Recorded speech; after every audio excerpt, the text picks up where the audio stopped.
Greetings and welcome to episode 29 of This Song Fucking Sucks. Today's guest, Nick DeSimone, can be found on metalinsider.net. If you have a remotely heavy band and you'd like to have him write about your band, send your music to Amplified at metalinsider.net. You can also check out his band Tarby, Tarby, at facebook.com/TarbyRocks.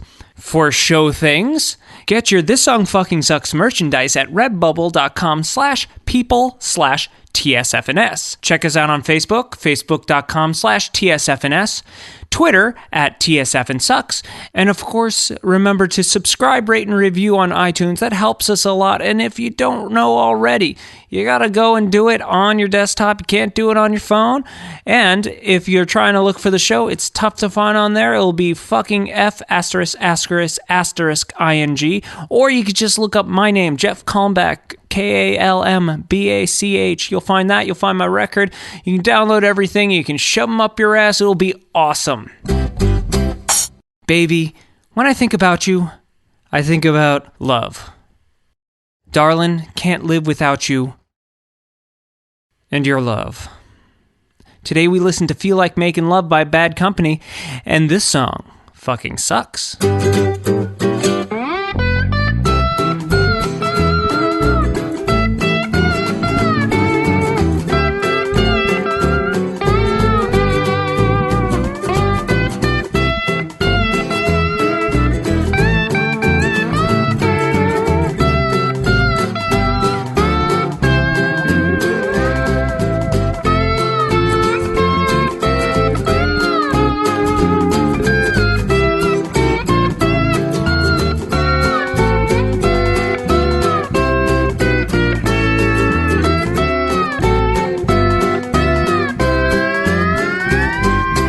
Hey, JP, what's going on, my man? Hey, how are you, man? Good to see you. Good to see you, too. So today we got a friend here, Nick DeSimone. He's a columnist for metalinsider.net, and he's the radio and promotions manager at The Syndicate. Hey, Nick, how's it going? How you doing, gentlemen? What's going on? How are you? I don't know. Oh. Yeah. Oh, yeah. Just trying to drink some coffee and wake this shit up. So today's song... We're going back. This is a repeat band again. This is the second time we've done two by a band. But this one definitely needs some attention. This is Feel Like Makin' Love by Bad Company. I hate this song. Oh, man. Absolutely. This is a great song to hate. This is also because we had originally done... some other song from this album that I can't remember, but I remember it sucking. I think it was Shooting Star, wasn't it? Shooting Star, thank you. Yeah. And it's also from Straight Shooter from 1975. They just shit them out that year. Yeah, pretty much. Yeah. Pretty much. The thing about this song, you know, it's I think the same as Shooting Star, where it's like, you look at it on paper, it's like, it's not offensive. It's not Black Eyed Peas, you know what you know what I mean? It's not My Humps. But then again, now you guys, being kind of, you were sort of temporary Bostonians, so you were sort of in the world of classic rock radio for a little while with all that sort of shit. Oh, yeah. Because I grew up in the Providence area, so I got all the sort of same stations, right? So I got this kind of thing. I got pile drived by this song like every goddamn 20 minutes, right? I know.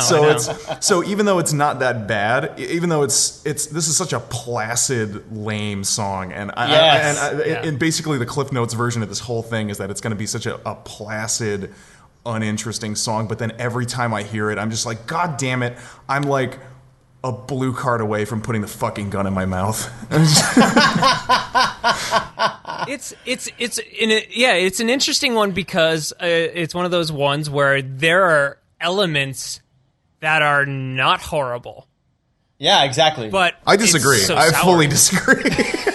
Well, so I was. It's funny because this is one song I would have never picked because I don't really hear this song as being offensive necessarily, but I don't really hear it as being anything. But then there are parts of it that I actually really like. This forced me to look at the song, I guess, which I was never doing. So Nick, thank you for forcing me to look at what this song really is, because I never listened to the words of this song. I never really paid attention to it. It was just like one of those things you kind of hear and you're like, yeah, I feel like making and I was like, oh, okay, whatever. But then I started doing this and I was like, yeah, this song is fucking stupid. It's really stupid. We also did Hot Blooded, and this is the same song. Yes. It's on the same wavelength as Hot Blooded, for sure. Just a couple of minutes of I'm Horny.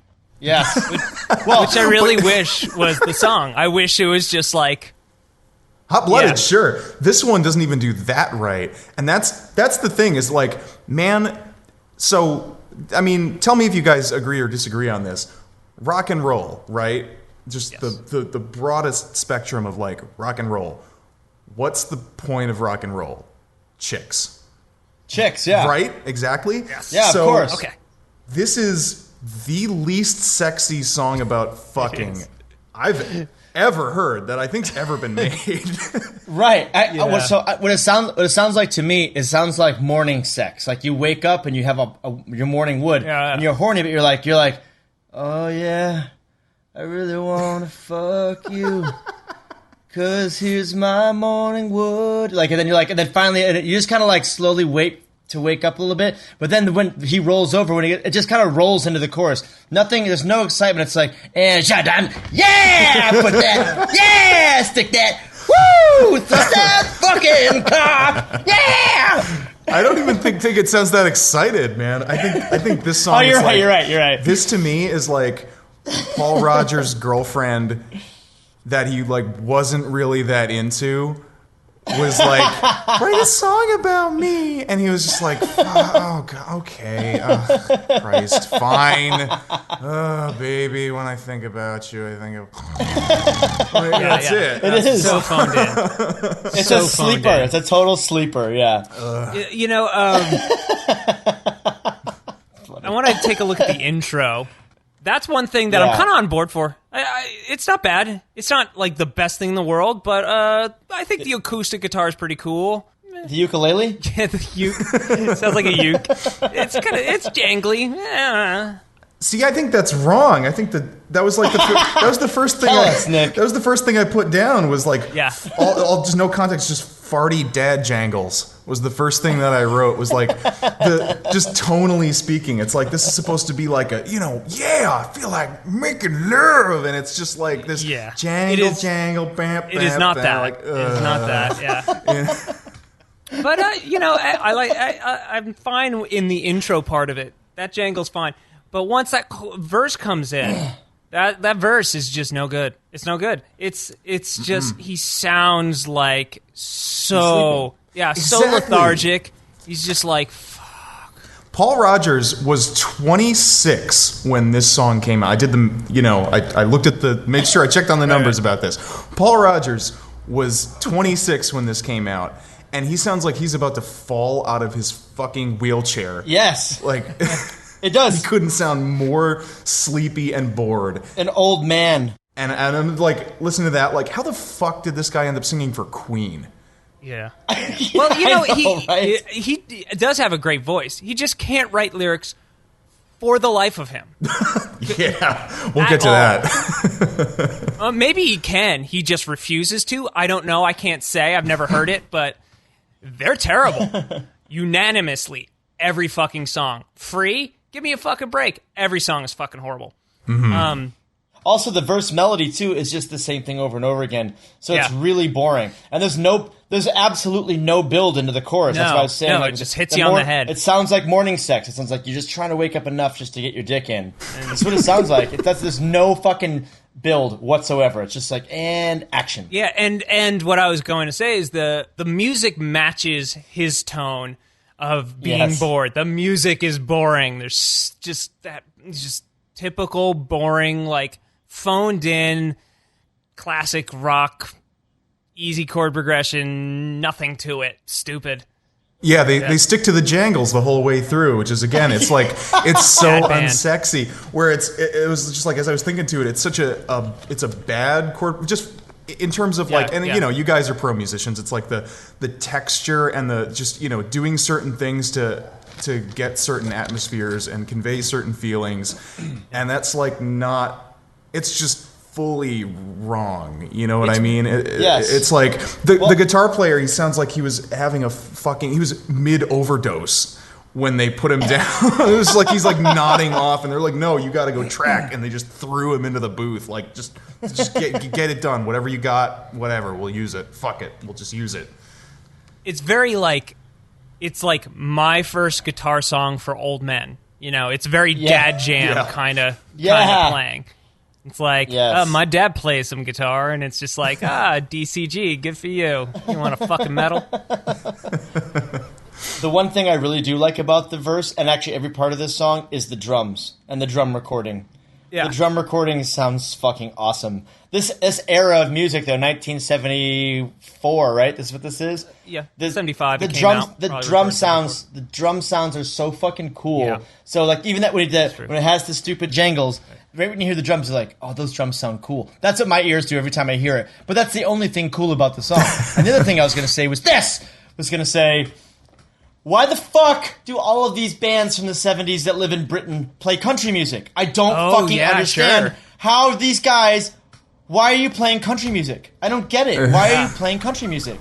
Yeah, that was a big thing. The Stones got really into that. You're from fucking England. It's because they're obsessed with Americana, you know? That's why they all played blues. It's like, blues is not British until they took it over and did it better. It's True, yeah, good point. Interesting point. I just think it's so weird, like... Yeah, it is. That concept to me definitely seems like that's a corporate thing. They said, hey, if you want to sell to America, so I don't know. It just seems like maybe. Are those guys really growing up being like, hey, we're gonna play some Kansas music? That's the way it's gonna be today. But I think it was just like grass is always greener kind of thing. That like it was something that we had that they thought was really cool, so they wanted in on it. That seemed to be a theme of probably more in the '60s. You know, with that British invasion stuff, that was like, we want to do that. And, you know, they came at it with it. So I think that's just a relic of that. Interesting. The other thing I was going to say, going back to what you're saying about the drum tones, it sounds as 70s can be. Yes. You know, it sounds like yellow shag carpet. Totally. So in some ways that's good, and in some ways that's not. Like, those drum tones from back then were a lot of times very cool because they had this cool kind of compressed tone to them. Compressed. Really loose skin, so it's just fun. Mm-hmm. And it sounds like there's no reverb on it. It feels like you're sitting inside the drum kit. You feel like you're right there. And it's the only cool part of the song. But then, like, the electric guitar tones are just lame as fuck. So bad. Yeah. It's really bad. But it was just like, I'm sure it was just Gibson Marshall. Yeah. But not enough gain for anyone to give a shit, you know, and just, throw a fucking 57 on it, and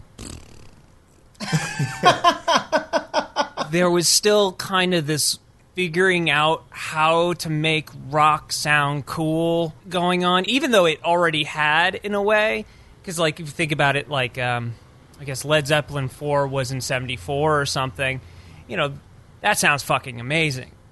But, you know, they were doing some different things. They were doing different things, and they were right on that edge. You know, Jimmy Page was making it up as he went along. These guys, not so much. Here's a something. If we're talking about tones, this is something that really bothers me. Is again, I'm just coming back to, like, this is a song about boning, and it's bad at that purpose. But it's like, man, there's like no bass line to this song. You know what I mean? It's like there's no punch on this at all. It's just got like the fartiest, like roundest, lamest bass sound, and it's not a bass line that stands out or cuts through at all. No. It's just kind of this, like, I just keep saying farty, but farty, just this like boo-doo-doo-doo, like, oh god. Those 70s rock albums were all very mid-rangey. I don't know. I kind of wonder if it's a technological thing, if that recreating bass and capturing it and then recreating it on people's stereos was harder to do, and so they didn't really do it as much, or if it's one of those things that just became, because now it's just, you know, records are all, you know, below 200. There's no mid range anymore. You know, it's all highs and lows. So It's either that or just, that's what people are into. Like they are into big bushy mustaches and ridiculous hair, This is... What the fuck are you trying to say, man? What the fuck Nothing? are you trying to say? Nothing?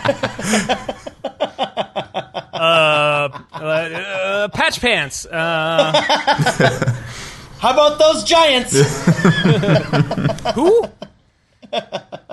I'm trying to figure out who produced this. It was saying that it was produced by Bad Company. Oh, okay. Oh, Yeah, good. go. That would make sense then, wouldn't it? Interesting thing I just learned, though. They were managed by Peter Grant, famous manager for Led Zeppelin. Interesting. Oh, yeah, and they were on Swan Song in the U.S., which was also Zeppelin's label. So they had a close tie to Zeppelin. So what happened? So what happened exactly? So how did this turn out? Yeah, they didn't do it with the music. They just did it with the business. Right. So, I mean, that's why they got out there, because they had, basically the 1970s UK version of Suge Knight as their manager, Was he really like? Was he like that? Oh, yeah. He was a ball busting son of a bitch, criminal sort of motherfucker. Yes, he I didn't know was. that. He was huge, and he was scary, and don't fuck with that guy. The kind of guy you want for your manager, though, Yeah, definitely. You want him on your side. Yeah, because if I can write songs like this and get them out there, Yeah. then that means my manager's doing something right for me, right? Exactly. Nick's going to disagree with this part, too. Yeah. I like the riff in the chorus. I think that... I like that. You Nick, know what? Give it to me, Nick. You know what? In principle, I think yes. Yeah. Because it's in the hands of more capable people all across the board, from the players to the engineers to everyone, that would have fucking rocked it, right? But again, and just to come back to my touchstone for the whole thing yet again, it's just, you think about, look at the entire history of rock and roll up to and including that point, right? Like 1975, Let's Get It On was out by then. So how do you think? That's a big difference. I know it is a big difference, but how do you look at, as a musician in the mid 70s, how do you look at what had been happening for the last 10 to 15 years in rock and roll and go, yeah, you know what's really going to get people going? Let's do a chorus that sounds like a fucking dump truck backing up.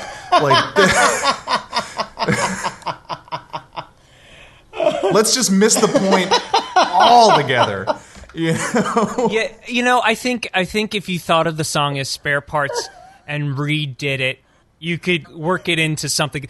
Have you ever listened to, this is going to go off on a tangent, there's that record that came out probably 10 years ago. It was the old Hollywood Rose record, so it was Axl Rose's band before Guns N' Roses, and it was basically a demo. It's 6 or 7 songs, and it's garbage, but it's interesting historically. I don't think anybody else was involved. I don't think Izzy was in it.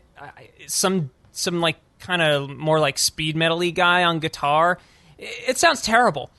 But there's an early version of one of the Appetite songs, "Anything Goes." There's an early version. How did I know it was going to be? I knew it was going to be "Anything Goes." I could have just picked that out of the air. I knew it. But what's interesting about it is it just the chorus.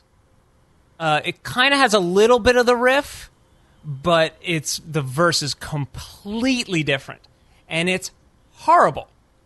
But you could see how they went, okay, we're going to toss 90% of this song, fucking redo it, and turn it into this amazing song. It's unbelievable how they just spare parted that motherfucker to, something good. That's what they needed to do with this song. It's just dump pretty much everything but the chorus riff and then start from scratch.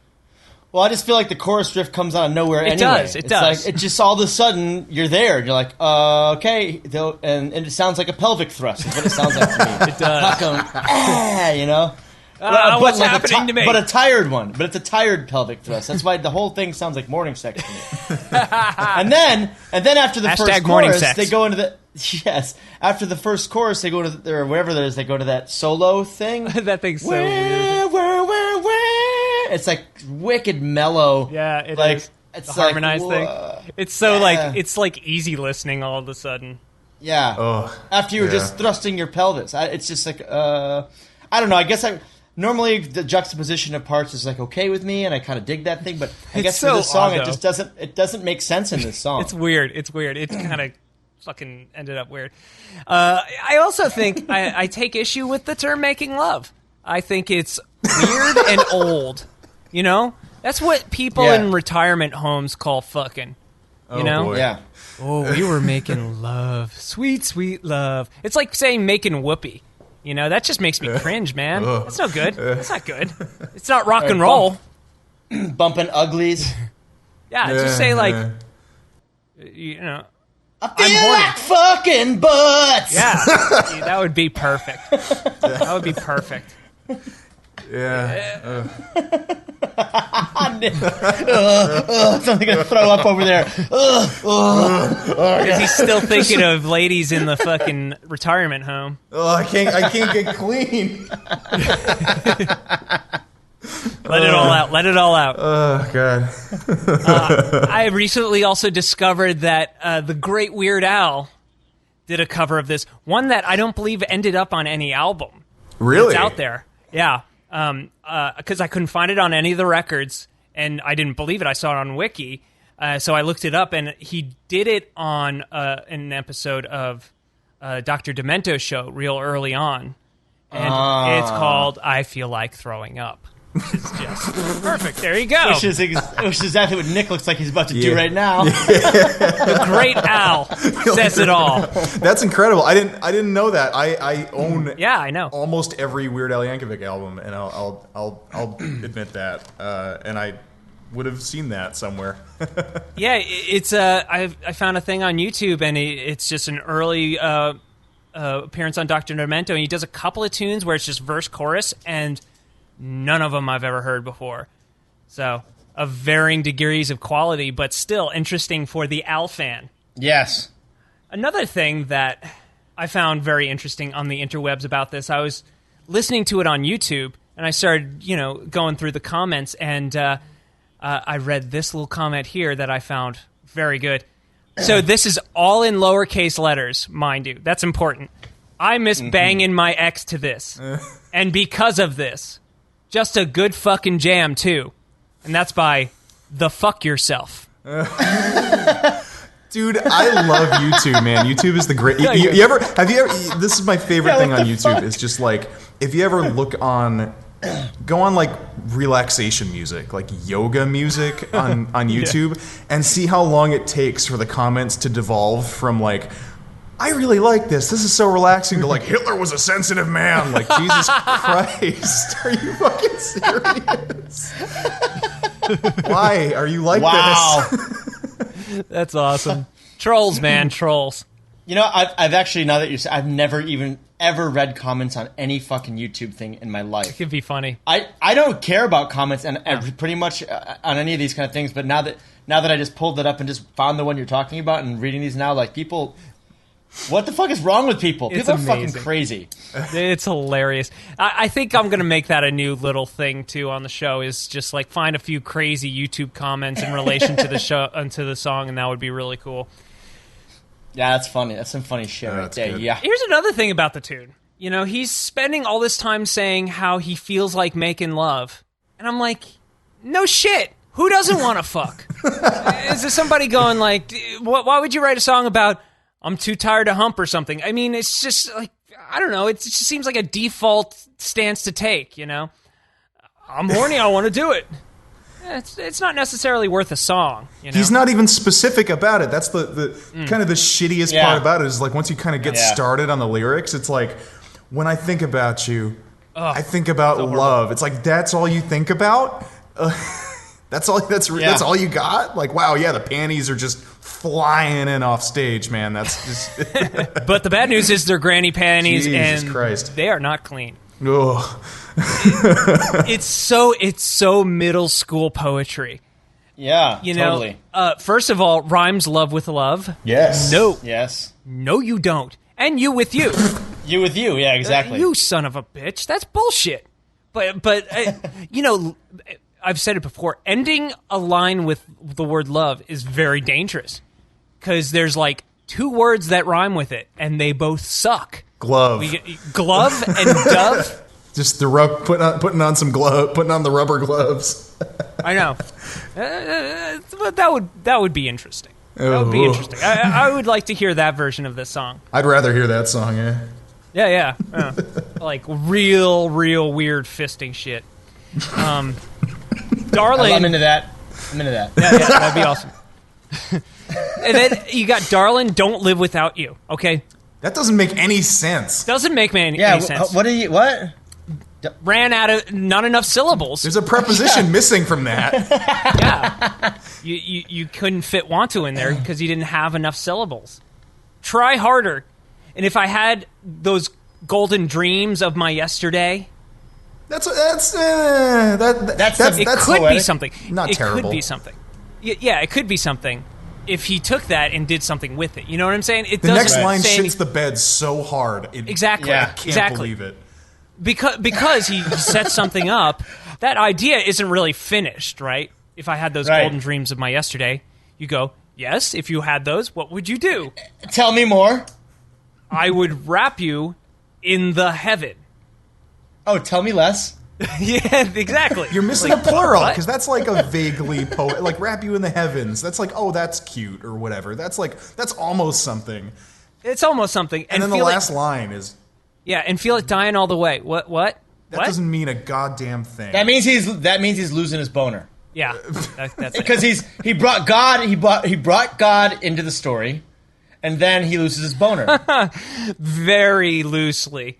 Yes. Yeah. I wrote this down and I don't remember what brought it on, but is that he's singing like present day Michael Bolton, just like. I haven't heard that. He's got the fattest neck you've ever heard. You know what? I think Michael Bolton is cool now. Now that he's in on himself, like now that he's completely self-deprecating and does like the car commercials and shit. Oh yeah, and like the Lonely Island shit. I'm like, oh yeah, it's actually kind of good. And then what? Yeah, why is it dying? What is dying all the way? Maybe it's like dying in your arms tonight or something. Maybe it's like, you know. Oh, I'm just dying in your arms tonight. There you go. Yeah, finish it. Who does that?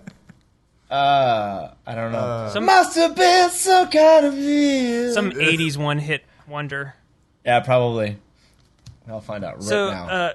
Okay. Talk amongst yourselves. So then we get to the chorus. I don't think we really need to discuss the chorus, right? I think we pretty much know what's going on there. Dump truck. Just. I got a bunch of that's it. I got a whole slew of hashtags so far, just so you know. Good. Hashtag dump truck. Dump truck. But driven by old ladies in house dresses, because the feel like making love is an old lady term.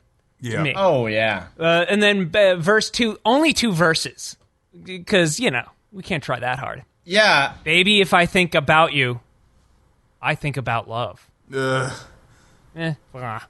Darling, if I live without you, I live without love. That's at least coherent.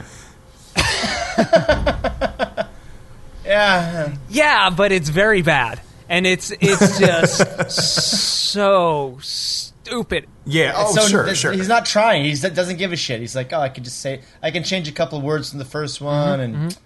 And if I had the sun and moon, and they were shining, again, setting up an idea, that's the beginning of the idea.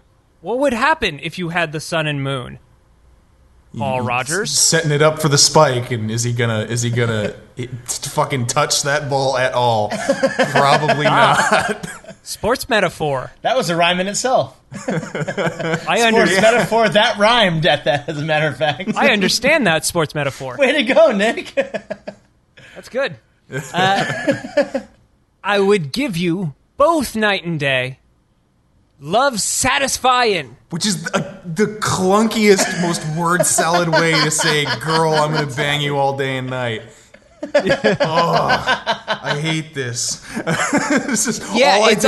And I'll show you. All I did was write clunker around that line. Yeah. I would give you love satisfying both night. I didn't even get that because it's that backwards inverted Shakespeare kind of sentence, which, unless you are Shakespeare, you may not do. I would give you love satisfying. I'm going to give you some of that love satisfying. Yeah, there's another hashtag. It sounds like his English isn't his first language or something. Give you some of that love satisfying. And them's all the lyrics, man. That's it. Yeah, it repeats. You get your dumbass chorus again. Yeah, he just repeats the second half of first verse with the golden dreams, the golden showers of yesterday. Oh, it's so bad. Yeah, so that's that. Those are the words. Yeah. I've said this before, I say it again. Please do. I always have a problem with repetitive chorus stuff. For the most part, it always bothers me because I just get bored when a chorus just repeats the same thing over and over again. Everything's the same. Yeah. Feel like making doo-doom, tsh, feel like making doo-doom. It's so boring. And even the way it's done is boring as well. Yeah, but it's just like, it's just kind of like, I don't know. That's why this song always to me was just one of those things in the background. Yet, it was 78th best hard rock song on VH1. Yeah. Hard rock, 78th best hard rock song. But that doesn't mean it's best. That just means that of all time, people heard of it. So whatever. It's a popularity contest. I know. I just think when I read things like that, I'm just like, but this isn't a hard rock song. This is not hard at all. Oh yeah. This is like a ballad with a moderately uppity chorus. It's a chub at most.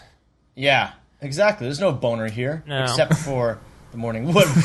Clearly discussed. You're definitely thumbing it in on this one.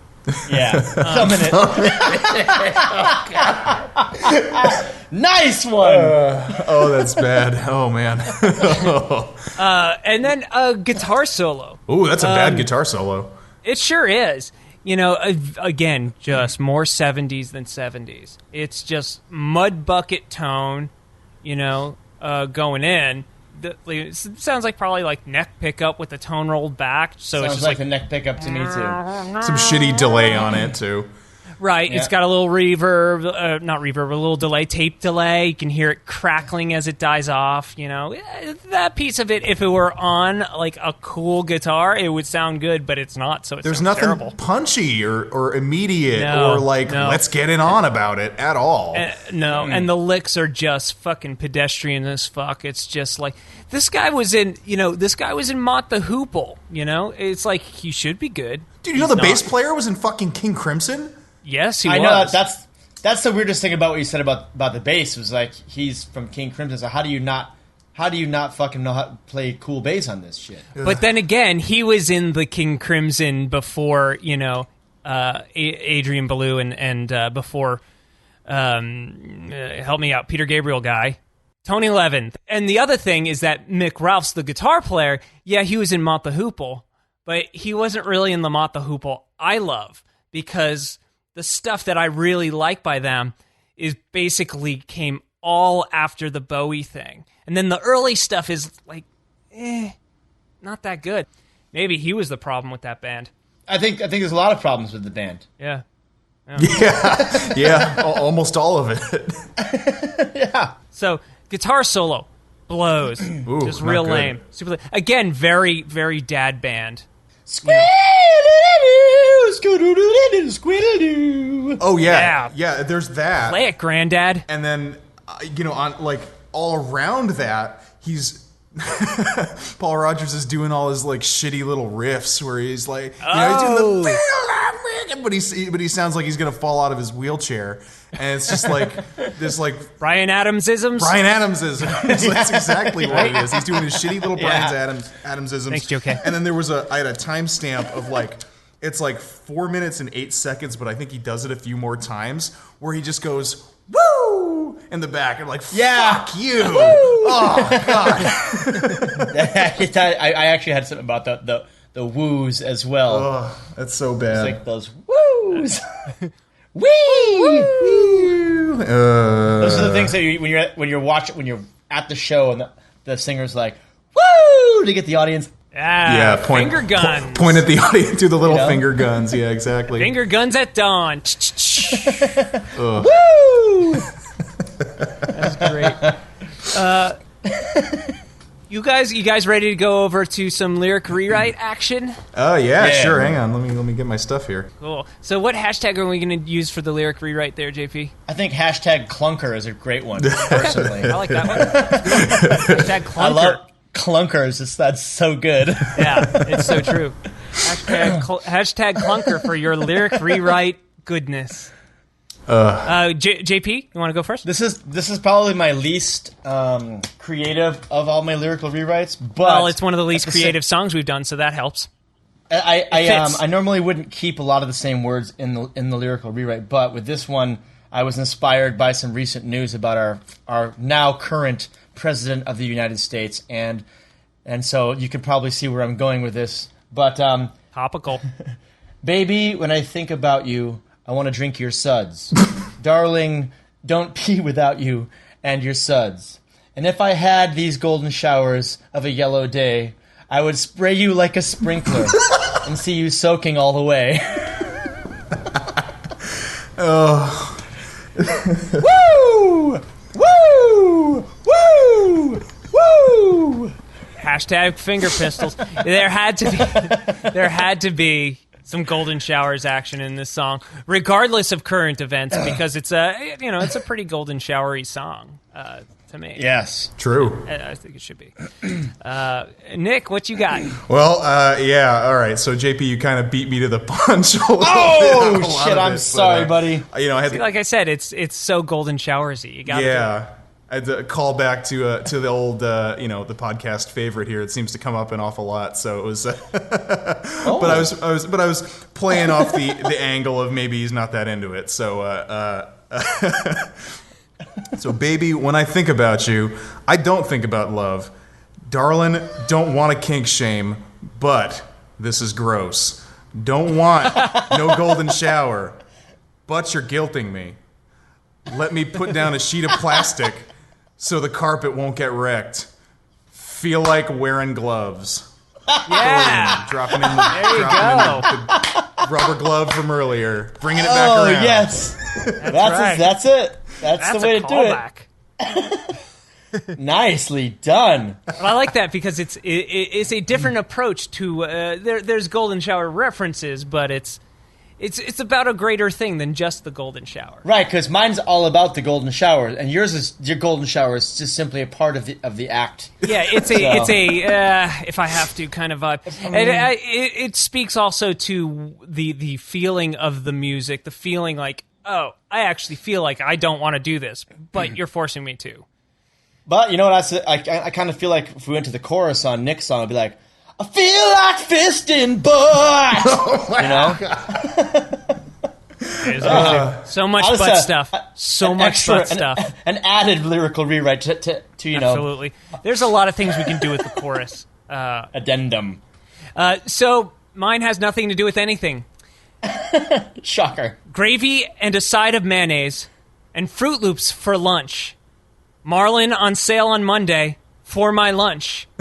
If I had some Golden's Brown for my lobster roll, I would wrap it all in bacon, and then I'd fry but serve it cold. Ooh. So it's like a condiment thing. I don't know. So your lyric rewrites are so strange. If we ever form a band, you have to write all the lyrics. That's like a Primus song, dude. I know, it sounds like he always writes Primus lyrics every time. But like, he always brings we've talked about it before. Like he always brings animals, lobsters. At least there's a lobster in this one. It's a lobster roll, but you did get an animal. I also got Marlin in. Oh yeah, you did. It's always bringing animals into the shit. And now food is coming in too. Well, food play. I don't know. I don't know. It's just the best I could do. I think it's fucking great, man.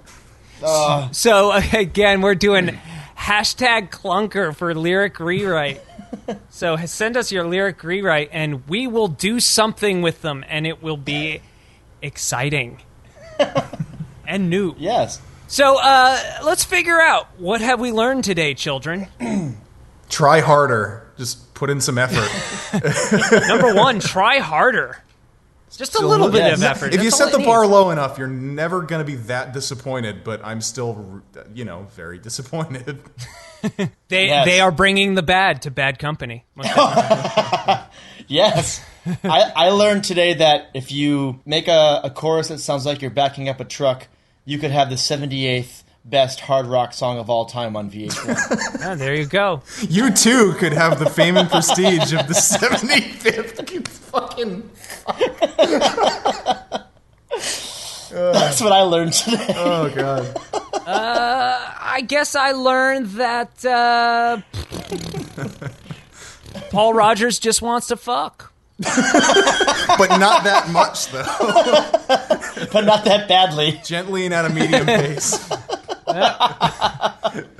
I learned that the fuck yourself on YouTube misses banging his ex to this song.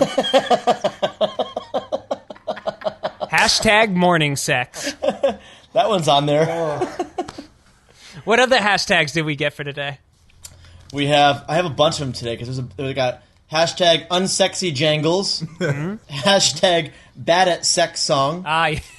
That was one of Nick spouted that one out at some point. Hashtag clunker, which we're using. Hashtag morning sex, which we're using. And hashtag finger pistols. Finger pistols. Finger pistols at dawn, my friend. Okay, so let's do this song fucking jams. Colin! A pleasant alternative and figure out some songs that don't suck. JP, you want to go first again? Yeah, dude, I'll fucking go, dude. Fucking cat. I got a fucking wicked burnout, dude. Fucking a band not from Boston. Oh, good. That doesn't suck. Yeah, no. So, I don't know. I've been hearing, I don't know why this song's been in my head recently, but I've listened to it a few times, and I am so in love again with a song called Cult of Personality by Living Colour from the 1988 Vivid record. Hell yeah. And I don't know. I feel like everybody knows this song already, but maybe that for those who don't. Shame on you.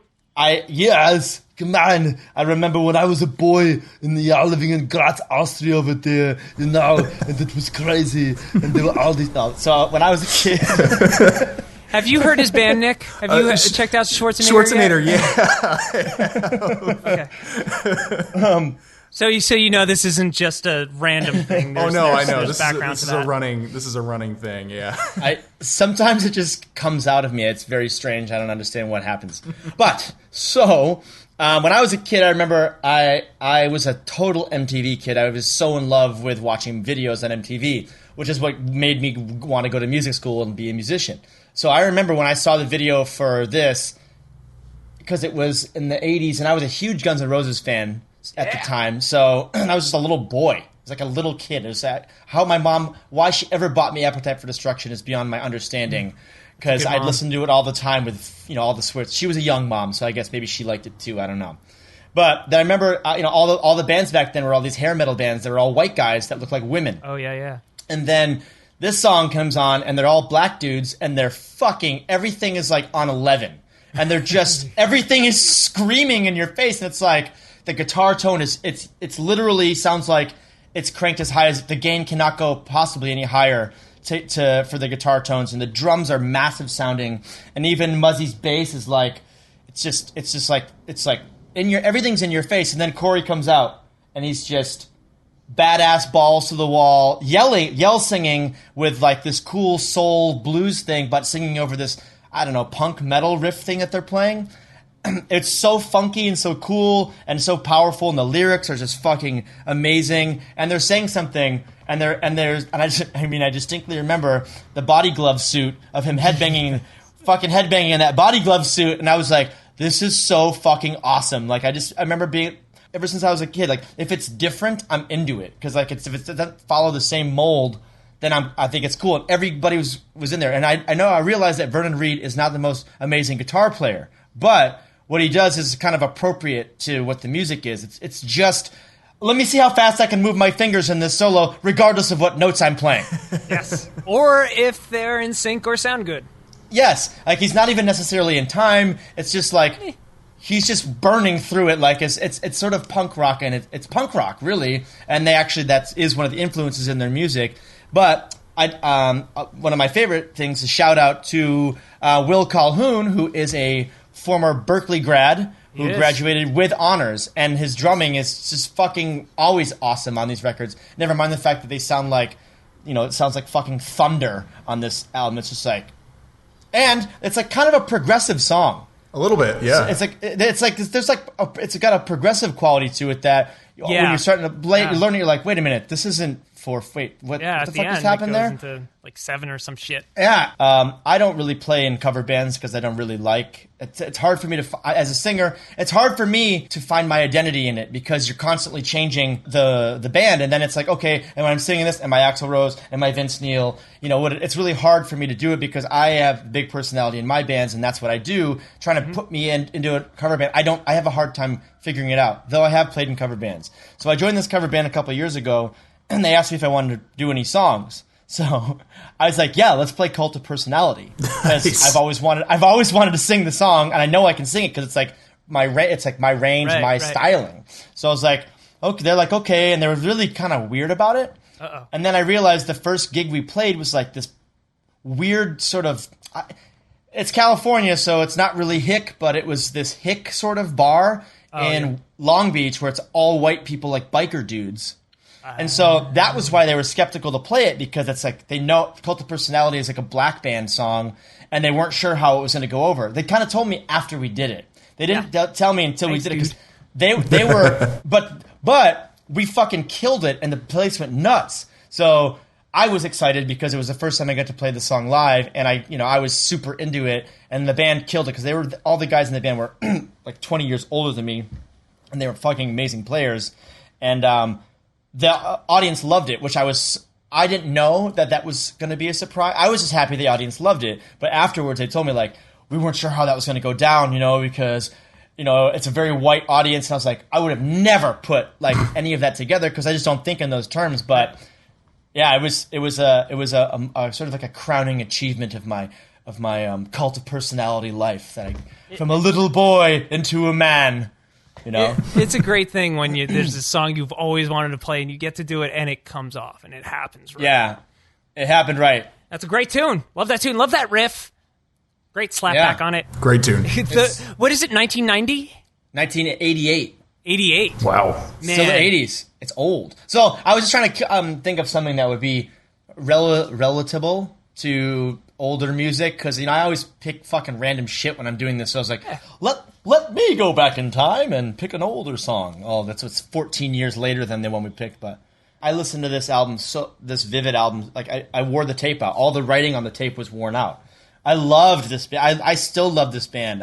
I love them. They're so cool. They just did what they want. Like their records would be like, here's a thrash metal song, here's a funk song, here's a pop song, here's a ballad. They were just like, we're just fucking writing whatever the hell we want. And that green like neon splatter guitar, man. Yeah. Fucking so cool, man. They just started making like a run of those. I think ESP really? just is doing a run of those Yep. of like for whatever anniversary that is, that's coming up. Oh, nice. Next year, yeah. Was it an ESP back then? I don't know if it always was, but it is now. Was it a Washburn? It might have been a Washburn. I know he was involved with Washburn at some point. I don't know if that one was. I think he was. Don't listen to me. I don't fucking know what I'm talking about. So, Nick, what's your jams? Well, first of all, Living Colour is my favorite black metal band, and Hey! There it is. there it is. So a tune that I've been really jamming lately is there's this. I saw this band not a couple years ago, last year. Opening up for Coheed and Cambria at Madison Square Garden. It was this band called Silver Snakes from California. Maybe you guys know of them because you're California people. All right. Well, No. yeah. What the fuck do I know?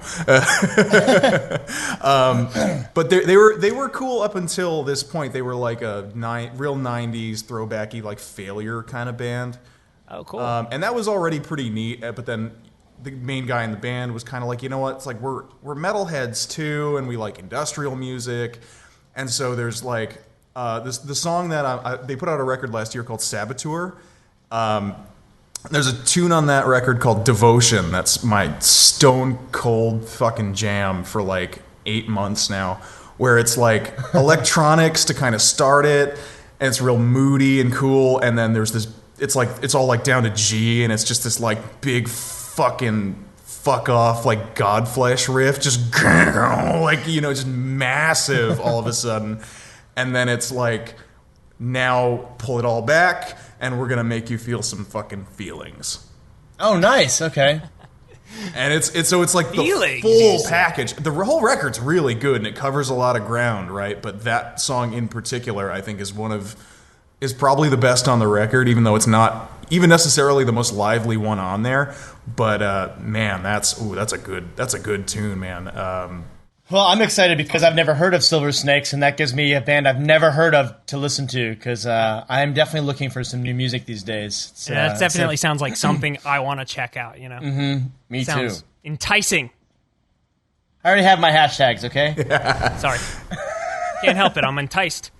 So I'm going to go back to the era that we were talking about with our subject song, not purposefully, just because it's been in my head. The other day, I dusted off a Blu-ray I got like last year and just hadn't finished. And it's amazing that I haven't picked this band yet. They are probably, you know, my favorite band, if not one of the 2 or 3. And the band that got me really started on music, got me playing guitar, all this baloney. You're talking about Presidents of the United States of America.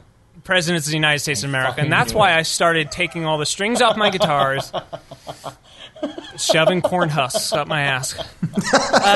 That would be Queen, the greatest band of all time. Oh, I've heard of theirs. So, yeah, those kids are going somewhere. So, I was watching the A Night at the Odeon Blu-ray, and it's really cool because as far as the DVD releases and all that stuff, going back and releasing old stuff, they had been releasing all this shit from the 80s because there's a lot more footage from the 80s. Right. And the footage is higher quality and stuff like that. A couple of them are off the Kind of Magic tour, you know, in 85. You know, one is like right off of Hot Space. But they're all kind of like Mustache Freddy era, which I love, but after a while, it's like the sets are almost the same. And I wanted to hear them from the 70s when they're, you know, doing that classic portion of their career. And so then they did one off of Sheer Heart Attack, I think. So it's before Bohemian Rhapsody, before all that shit. But this is the first one kind of from right after Night at the Opera. So this has Bohemian Rhapsody on it and stuff like that. But one of my favorite songs of theirs is from the first record, and it's called Liar, which was released as a single in 1974. So that makes sense with our 1975 subject song. And it's a great example of them becoming kind of what we knew them as in the 70s. You know, it's got that very big and dramatic flair to it. This is officially attributed to Freddie. It's just over the top, and it's great because it starts super soft and super placid, and then when it gets in the chorus, bam, it's huge. Right. But not in this, like, we didn't mean to, like Feel Like Making Love. In this, that is the song, that is the style, and it makes sense with the tune. The tune is, I'm a deceptive person, and, you know, people are picking up on it, and they hate me because of it. And so it's like, the verse is saying these things of, I'm sorry, I'm a, you know, caring person, blah, blah, blah. And then you get in the chorus, it's like, liar! That's all it's, you know, it's like, It's the sound of people telling him, yelling at him, telling him he's a liar. So we're not talking about, just make sure, we're not talking about Henry Rollins right now, right? Just want to make sure that I'm... Very different song. Very different song. Also good song. Also does the same thing in the chorus, too. Does the same thing. So maybe... Predates that by about 20 years, maybe that's a good point. It really does. He was influenced by Fred. Yeah. I wouldn't be surprised if he was. He is a very big music connoisseur. Mm-hmm. I think some of those earlier tunes, especially the ones that weren't big hits, like off this record, some of those deeper cuts, they get lost in the shuffle. And it's interesting when you listen to the first, 4 or 5, and you listen to the deeper cuts, there are many different facets to this band. They have songs that sound like the Beatles. They have, these songs that are these Tin Pan Alley, Dixieland things. They do so many weird fucking things. They are neurotic in their style. And one of the things I love about them, I love Queen. That's all. Goddamn right. You know, I'm actually I like Queen, but I've never owned one of their records. But it's not because I don't like them. I just never have. I think nearly every song I've heard I've liked. I just don't own the records. I don't know why. I guess I need to. Totally. If I'm looking for new music, I can always go back in time. There are things that I don't own. Yeah, you know? exactly. That's how I found Hall & Oates recently. I mean, fucking, I can't believe how much I like Hall & Oates. It's blowing my mind. I know. But I never listen to Hall & Oates ever. And then I'm like listening to songs. I'm like, these are kind of cool songs. Like, how the? I know, but it's great when you find one of those bands that's like, oh, I like them, and then you realize, oh, there's more to it that I didn't know about, and I can like jump into it because I haven't yet. All right, I think we said all we need to say about I Feel Like Making Love and infinitely more. Anything you guys want to add? I'm good. I wrote down the phrase "dad company" with no context, and we're just That's good. That makes sense. fielding that one to the class. Hashtag dad company. Yeah, I like that. We should have gotten that earlier. That's a good hashtag for this one. Yep. Yeah. You know, this is totally the kind of thing that I would teach like a dad jammer, like who's first learning how to play guitar. Yeah. This and like CCR. Yeah. Credence, man. Nick, you got anything you want to plug? Yeah, sure. Yeah, okay. If you're in a remotely heavy band, I suppose, and you want to have me listen to your stuff and write about it, I've been known to do that. You can send me your music at amplified@metalinsider.net. That's the one. You could do that, and I'll do that. Hopefully, I'll have a chance to listen to your stuff, and I play on occasion in an internet band that goes by the name Tarby, Tarby. It's like vaguely prog kind of pop, kind of pop metal a little bit. Have you really? No fucking way. How is that possible? I don't know. Okay, the internet is an interesting place. What do you mean by an internet band? As in a buddy of mine, it was a buddy of mine. We were in a band together back in the Providence area for a long time. He moved to California, and I moved to New Jersey, and we were recording back and forth. So our our band broke up, but we were kind of like, dude, you're like my buddy. I want to keep jamming with you. But so we, I played on a couple of his records now. It's like basically sort of his thing, but he's sort of folded me into it over time. So there might maybe a tour that throwing my hands around a little bit, but maybe a tour this year, maybe some gigs, maybe some stuff, maybe cool. A lot of big fat maybes on that. But you can find us if you want. It's facebook.com/Tarby Rocks, TARBY, rocks like the rock, and there you go. And you could even listen to the songs if you wanted to.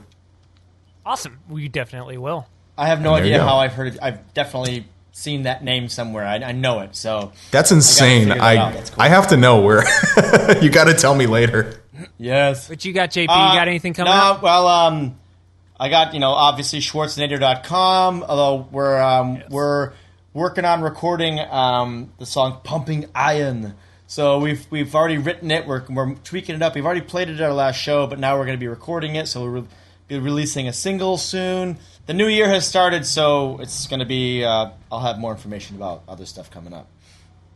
So that does it for Feel Like Making Love. So for Nick DeSimone, JP Von Hitchberg, Paul Rodgers, and Bad Company, I'm Jeff Kallenbach. Don't let the man get you down.